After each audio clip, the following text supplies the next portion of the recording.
Hello everyone, thank you for joining me. Today we'll be addressing the rattling door problem. As you can see here, they come like this from factory for some reason. The one back here already fixed, as you can see, so it's a real easy fix. Check it out. So you just need duct tape. So we're just gonna pull off some thin strips. I already had mine pre-measured because I had it on the door before. And we're just gonna wrap them around the door latch. You can see this bottom portion here. We wanna wrap around this section. And it's better to wrap it around this section instead of the bar because the bar right here will eventually scrape off. So we're just gonna wrap it around and secure it pretty snugly. Just press it down. Eventually, you keep testing it out, it'll just start rattling.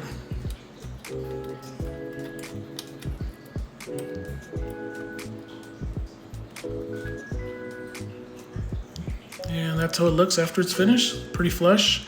And the door should close just like normal, except with no rattling.